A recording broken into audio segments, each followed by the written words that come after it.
When I was with him in Iowa early last week, continued his campaigning into New Hampshire over the weekend. Las Vegas, as you mentioned, he has got scheduled stops in California and Iowa the rest of this week. So, Devin, to see him come off the trail, you know, we read the statement, but certainly this is something that's obviously a little bit serious here.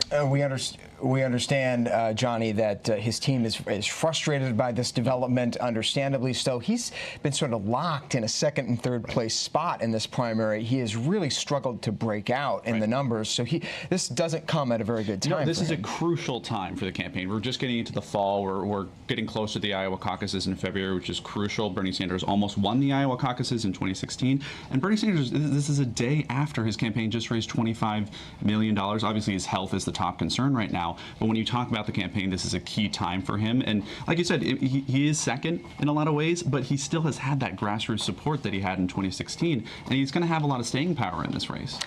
Now suffering from some sort of a heart treatment in Nevada. If you're just joining us, some breaking news regarding the campaign of Vermont Senator Bernie Sanders. The campaign saying that he's now been treated for some sort of chest pains, heart condition. It's hard to know how serious this is, but he is hospitalized. His schedule has been cleared. 2 stents have been put in, and I'm joined on the phone now by Dr. Jen Ashton, the ABC News medical correspondent. Dr. Ashton, thanks for joining us.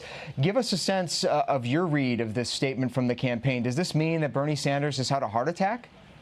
Well, I mean, first of all, that would be speculation right now for any physician to comment on that. Here's what we can tell you about emergency stent placement. First, we have to understand and remember what kind of numbers we're talking about. Heart disease, the #1 killer of men and women in this country. When someone has chest pain or any number of symptoms that could be associated with a heart attack, absolutely the standard of care, everyone needs to know this, is to seek emergency medical attention, call 911 or present to an emergency room.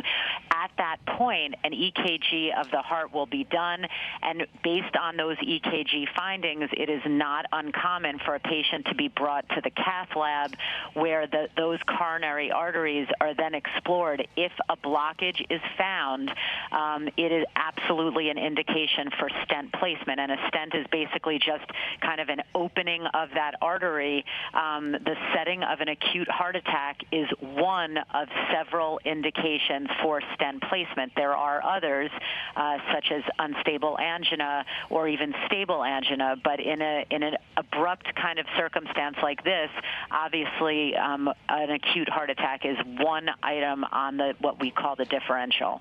But as you said at the top, certainly we don't know enough information yet whether that was the case here, which is a good reminder.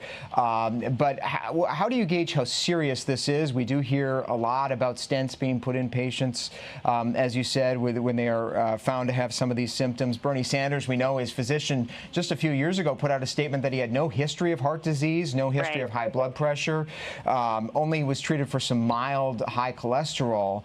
But this will take him off the trail, right, for some time. You can't be very active after you've had this procedure. Well, listen, just from a medical standpoint, I think it's important to remember that, you know, the statistics, again, every 40 seconds in the United States, someone has a heart attack, and the average age of a heart attack for men is 65. It can and does occur in the setting of someone who has, quote unquote, a clean bill of health. Of course, that's less likely than someone who has high cholesterol or high blood pressure or diabetes, but age is a major risk factor, and you know, the appropriate medical action needs to be taken in terms of whether it's stent or bypass surgery or medical management. That is a very complex individual case-by-case decision, but a setting to place a stent is usually made with cardiologists and cardiac surgeons together, along with the patient, and to decide what is appropriate for that patient at that time. Dr. Jen Ashton on the phone with us, ABC News chief medical correspondent. Thank you, Jen. I want to go now to ABC News correspondent Avery Harper. She's out in Nevada. She's been traveling with the Sanders campaign when this all went down. Avery, give us a sense of what the senator had been doing the past 24 hours when these symptoms first emerged. Well, I was with Senator Sanders in New Hampshire over the weekend where he crisscrossed the state. He did town halls. He stopped at colleges to do rallies. And he seemed jovial. He was interacting with voters. He was taking selfies. He was doing his normal thing. So it was shocking to hear this morning that he was hospitalized. Just last night, he had a public appearance where he went to the Las Vegas shooting memorial. And today he was scheduled to do 3 campaign stops, including a forum on gun violence here with Gabby Giffords. And so definitely very shocking to hear that he has been hospitalized. All of those stops that he had for today have been canceled. He was scheduled to go to California, where I was going to travel with him later on this weekend. So all of that has come to a complete stop. And Nevada, really a bright spot in the Sanders campaign operation of early states, Nevada following South Carolina in those first polls. Let's take a look at a new poll that just came out this week from Nevada. Look at this. Is this the, I'm not sure this is the right poll here. This is, it's not the right poll, but I was going to point out, Adam Kelsey, that Bernie Sanders was actually leading in Nevada in this primary race. It's one of the few states that he's on top. Yeah, making inroads in Nevada where union voters make up a big percentage of the Democratic, registered Democrats. Think of all the folks who work in the hotels in Las Vegas. A number of these events that Sanders was holding in that area, not just this week, but in past months, have been focused on labor issues with members of the hospitality unions, and as he's continued to roll out plans to protect those unions, to extend Medicare for all, and make sure that everybody in those unions is covered, obviously that has something to do with his progress in making inroads in Nevada. And if you're just joining us here on ABC News Live, some breaking news this morning regarding the campaign of Vermont Senator Bernie Sanders, now hospitalized on the campaign trail in Nevada for a heart condition. His campaign releasing a statement a few minutes ago saying that the senator was diagnosed with one clogged artery, has had 2 stents put in a surgical procedure overnight. He's now resting comfortably, is conscious, in good spirits, but has canceled all campaign events for the foreseeable future as he continues to recover from this. And Adam, I know you were just getting some reporting that his wife, Jane, is headed that way, perhaps a sign that this could be relatively serious, that she is going to stop what she's doing and fly cross country. Cecilia Vega joins us now from the White House. She has been out there on the campaign trail with Bernie Sanders. 2016 has seen him up close. And Cecilia, you know as well as anybody that this issue of age and health is going to be front and center, particularly with the man in the house behind you. He has already attacked his rivals in this field for their age. Yeah, exactly. And Devin, the irony I don't think is lost on anybody as we were talking about an election that is moving forward with, the most number of diverse candidates in terms of gender and race and ethnicity, that the top of the pack is being led by potentially septuagenarians at this point. That 2020 field, Sanders is the oldest at 78 years old. He has talked about his health in the past. I think you guys have mentioned this. He said that he's been very blessed with his health. It sounds like he's doing well according to the campaign right now. But, this really does call into question what happens going forward. The race between Sanders and Elizabeth Warren has been especially tight in the last few weeks. Warren really coming up close and inching up into Bernie Sanders' field. And you know this, they are vying for that same pack of progressive voters. You mentioned that I covered Sanders back in 2016. I will tell you, Devin, I'd been to many, many rallies. You could see that movement, that grassroots support that Bernie Sanders enjoyed back then and is still trying to drum up right now, of progressive, young, particularly blue-collar workers, workers and voters that he's not just trying to peel away from Elizabeth Warren, that he's trying to peel away from President Trump as we head into 2020. But as you said, the campaign says that Sanders is conversing and at least in good spirits right now. Cecilia Vega for us at the White House. Thanks so much, Cecilia. Let's bring in Terry Moran, our chief national correspondent as well, who spent some time out on the trail. Also has interviewed Bernie Sanders, been up close with Bernie. Terry, this is a very significant development for any candidate. You remember Hillary Clinton faced questions. She fainted at that 9/11 ceremony late in the campaign, and it really sort of created an impression among the public about her electability, her health, raised a whole lot of questions.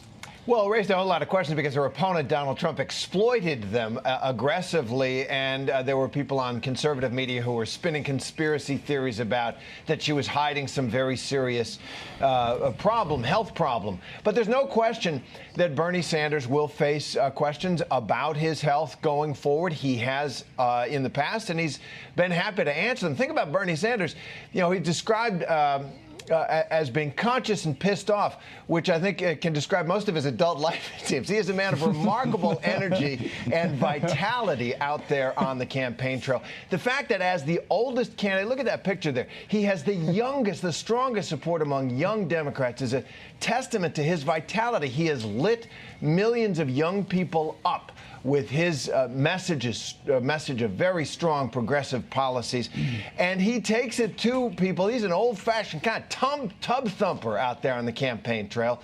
The impression you get from Bernie Sanders is vitality. Now, this is a pretty significant health issue for anyone, certainly for a man at his age, and voters will take that into account. But it is important to remember the passion that he inspires, especially among the young, because of his ideas and the vitality that he brings to that. Can he sustain those given this health setback? Yeah, and to Terry's point, Devin, something that I've heard from voters on the trail is that they don't mind his age. And if anything, his consistency for 30, 40 years in the public eye, going back to when he was the mayor of Burlington, Vermont, that he's still talking about the same issues. They appreciate that at his age, he is still as progressive as they are. And as active as they are in many cases, really setting a pretty quick pace, as Terry was talking about there. We're getting some reaction in right now to this news regarding the health of Bernie Sanders from some of his rivals in the Democratic primary. Here's Julian Castro sending his best wishes to Bernie Sanders as he recuperates in that Nevada hospital. Our whole team has you in their thoughts. We're also hearing from not the president there, but we're hearing from Kamala Harris, Beto O'Rourke, as well. Some of the other candidates weighing in on this. If you're just joining us here, there's Beto O'Rourke. Some breaking news here as we approach the top of the hour. Bernie Sanders' campaign announcing that he is going to be off the trail for the foreseeable future as he was treated overnight in Nevada for some chest pains, including a clogged artery, 2 stents put in. His wife on her way out to join Bernie Sanders. This after a really remarkable third quarter, top fundraising numbers, surging in the polls, starting to play in Iowa. Johnny Verhoeven. Would you expect them to be considering whether he would get out? I mean, it's a possibility. I think we still need to see sort of exactly how serious this issue is. But I just wanted to go back to those tweets that we had, and just to see that this field really has a reverence for Bernie Sanders. He has been a staple in Democratic politics for a long time, been very consistent, especially in the last couple of years after 2016. I think you'll continue to see that sentiment. All right, guys, thanks so much. We'll be back with you later today as well. On this breaking news, Adam Kelsey, Johnny Verhoeven here. I'm Devin Dwyer in Washington. Thanks for joining us this morning here on ABC News Live. Continuing coverage ahead right now with my colleague Kimberly Brooks from New York. She's going to pick it up right now and continue with the debrief. Hey, Kim.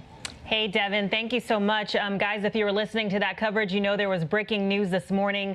A medical emergency for Vermont Senator and presidential candidate Bernie Sanders, hospitalized in Nevada. And we had a statement from the Sanders campaign that was just released, but I want to bring in Cecilia Vega at the White House to discuss this right now. So, Cecilia, a significant development here. Yeah, Kimberly, this certainly is. And the campaign says in that statement that you're referencing that for now, all events and appearances are being canceled until further notice. They say that they'll continue to provide us updates. But let me just read to you the statement from the campaign, because it does give us some details. During a campaign event yesterday evening, Senator Sanders experienced some chest discomfort. Following medical evaluation and testing, he was found to have a blockage in one artery, and 2 stents were successfully inserted. Senator Sanders is conversing and in good spirits. They say he will be resting up over the next few days. You know this. Let's just do a quick recap here. Bernie Sanders from Vermont is the oldest candidate in the 2020 field at 78 years old. He has been consistently in the top of the pack there with his in polling among the top 3, really. And in recent weeks and months, actually, I should say in recent weeks, Senator Elizabeth Warren has really been inching in on some of his support there. I covered Bernie Sanders back in 2016 in that hard-fought, really a bitter primary against Hillary Clinton. And I will tell you, Kimberly, I'd been to many rallies where these crowds, these overwhelming support for Bernie Sanders were really just remarkable to see in this movement that he created, this feel the burn that you could hear chanted back in 2016 of young progressive voters, grassroots base that really catapulted Bernie Sanders to the top of that pack. He's talked about his age.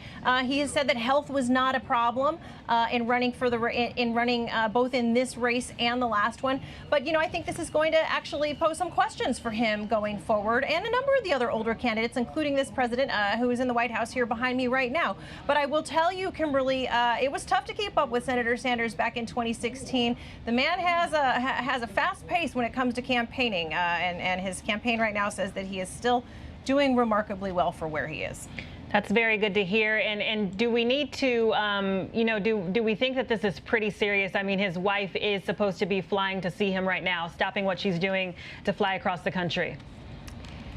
Yeah, I'm not a medical expert, so I'll leave that to them. But the fact that his wife is flying out there, they have a very close marriage, and certainly she would want to be by his side in this. All right, we have Cecilia Vega right there at the White House with the latest. Thank you so much. We appreciate it.